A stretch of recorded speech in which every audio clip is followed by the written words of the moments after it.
Be me. Live in High River, Alberta. Mountains are only an hour's drive away. Me and some friends decide to go camping out in Kananaskis, near Kenmore. Call them Iron Bro, Tracker Sis, and Stoner Sis. Iron Bro is a metal worker. Big guy, close to 6'5". Easily the strongest of us. Always carries a buck knife he forged. Tracker Sis was raised in the mountains. She knows every animal, and their every habit. Can find even the smallest traces of animals, and can track them like a damn expert. Stoner Sis is a great cook. Carries weed on her 24/7, but that is for her glaucoma. Me? I'm just some Mattis fag. It's late September, so the leaves are just starting to change. Cold weather hasn't quite set in yet, so we won't be too cold. Take our truck out past Longview, heading towards Kananaskis country. Lots of trails right off the highway where we can hike. Allowed to camp anywhere there that we'd like. Choose a spot across the bank from the Highwood River. About 12 or so kilometers away from Kenmore. Despite the proximity, it's really quiet. The tree line is still thick and continues like that all up the mountainside. Park the truck and grab all of our gear. Iron Bro and I carry the tents. Tracker Sis has our map and her hunting rifle, in case we find any animals. Grizzly bears are especially common this time of year. Stoner Sis has the food and our clothes. We trek for about 3 hours. Find a nice cliff face overlooking the highway below. Can easily see our truck. Nice and sheltered from the winds blowing through the peaks. Looking around our chosen base, we find some trees that have been bent. Large poplars, look like they're leaning against each other. 5 or 6 all in a bunch. What are you looking at the trees for, Anon? Iron Bro asks. He and Stoner Sis are already setting up the tents. Tell him about the way the trees are bent. Probably just left over from the snowfall last year. Didn't think much about it. Iron Bro seemed right. Tracker Sis wasn't convinced. Tells us she's seen stuff like this north of Red Deer, and over near Burnaby in BC. Locals say it's just an odd phenomenon. Local First Nations say it's from the Sasquatch. Sasquatch? Get real. Stoner Sis laughs. Tracker Sis just shakes her head. She might not believe, but she respects the legends enough that she listens to the First Nations elders. I remember my grandfather talking about them. He said they were peaceful, but that you should avoid their territory if you can. We continue setting up camp. By the time we're done, it's close to dark. Gather around a bonfire and enjoy a nice quiet dinner. Lots of jokes, lots of fun. Stoner Sis offers some weed. Only Iron Bro has any. Tracker Sis wants to stay sharp in case of bears. We tie up the rest of our food high up in a tree. About 12 feet off the ground in a nearby maple. Bears won't be able to reach it. After that, we turn in for the night. Next day, get woken up by Tracker Sis. Anon, wake up. Something tried to grab the food. Hurry out as Iron Bro wakes up Stoner Sis. Sure enough, the tree with the food has some newly broken branches. What looks like claw marks higher up on the truck. Luckily the bag of food is undisturbed. Maybe it's a black bear, Iron Bro reasons.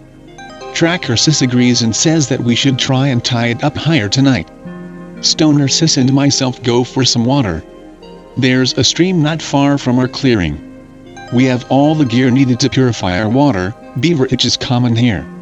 Walk to the stream and start filling our larger jug we brought with us. As we do, I notice the branches in the trees. They're all broken in the same direction. I stand up to take a closer look. All the branches are about 10 feet off the ground. They all point in the same direction.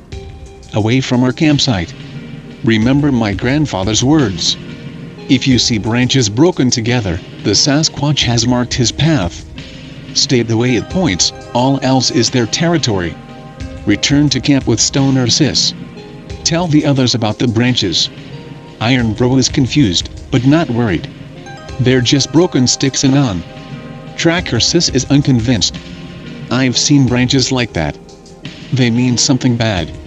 I confirm her statement, and tell them what my grandfather told me. Iron Bro is still skeptical. Stoner Sis finally speaks up. When we got the water, did you feel weird, Anon? Weird how? Like someone was watching us? Think back on it. Looking at the branches, I remember the hair on my neck standing up. I remember the birds stopped singing. Birds only stop for a predator. Couldn't be us, they continued as we were there. Something else must have come. I involuntarily shiver. Something was there, Stoner Sis says again. Tracker Sis and I are now thoroughly unnerved. Iron Bro is still doubtful, but he looks more than a little nervous now. Decide to stay near camp for the night. Darkness falls again and we're around another fire. We're a little more at ease now. As we're talking, we hear a sound in the distance. Sounds like someone knocking on wood. It's echoing through the mountains so we can get a good idea of direction. It knocks 3 times before pausing. After a minute, the knocking happens again. We should knock back, Iron Bro jokes. Tracker Sis shakes her head adamantly. Says it's a bad idea. I already stood up and grabbed a large stick that was in our woodpile. I approach the tree with the food and start knocking in return. Like the first noise, I knocked 3 times in return. Wait in silence. The knocking happens again. Iron Bro laughs, and Stoner Sis has a small smile as well. I knock again. The knocks return. But this time they're joined by a scream. I've heard lots of animals before, but this was entirely unfamiliar. Elk, wolves, owls, bears, humans. This sounded like none of them. It was primal, bestial. It echoed from where the knocks came from. Tracker Sis is now very scared. I recognize that sound. Ask her what it is. She just stands slowly. That was a Sasquatch. Says she heard these calls in BC. None of us quite know what to say. Then we hear the call again. It sounds more agitated, like it's expecting an answer. Should I call back? Anon, don't. Tracker Sis says seriously, it could be bad. Very bad. We hear another call. This one is close.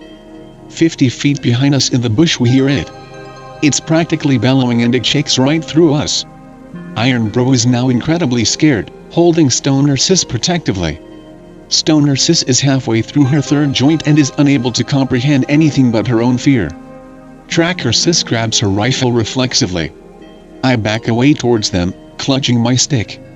We hear the call through the mountains again. Then the thing closer to us bellows back.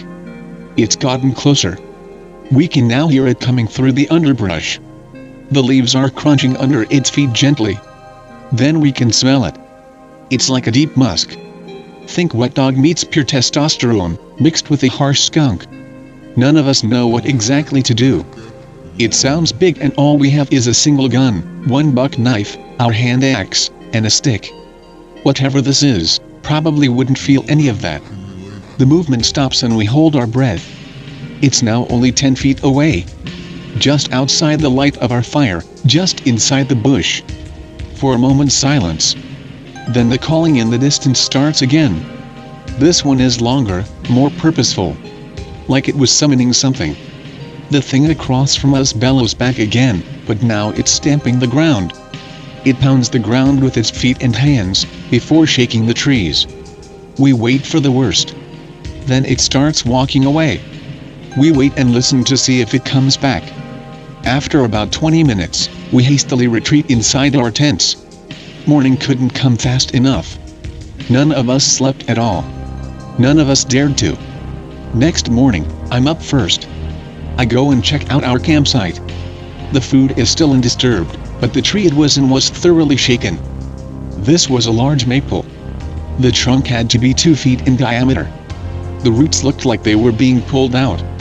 They were exposed and the earth was thoroughly beaten. Tracker Sis and Iron Bro joined me soon after. Stoner Sis doesn't want to leave the tent. Too scared. I don't blame her. We find no traces of anything else, other than some broken branches. And a tuft of hair. We seal it away before returning to our campsite. Decide it's no longer safe to stay here. We pack up faster than I could have imagined we would and we set out back down the trail. The whole time it feels like we're being watched. Not just by one thing, but by multiple. I scan the tree line, see if I can spot anything. But I see nothing. The birds are quiet again. Once we reach our car, we dive inside and drive on into Kenmore. We spend the rest of our trip out there in a local motel. Anyone who asked why we left, just gets told we saw a large grizzly. They wouldn't believe us otherwise. We headed back to High River not long after. Tracker Sis is now cautious about going into the mountains again. Iron Bro and Stoner Sis have moved in together. Their wedding is in a few months. Both now strongly believe in Sasquatch. I got in, called my grandfather when I got back. Left a message for him about what happened. He called me back immediately and sounded more scared than I could ever imagine. Says we were lucky that there was one that closed and that we weren't hurt. Advises we camp in a larger group next time. Or at least bring something else to defend ourselves. We sent the hair we found to be tested. We haven't heard the results yet. All of us believe in the Sasquatch now. We all kind of want to go back. Despite how much this ordeal scared us. It would be cool to see one, you know? Sasquatch is man.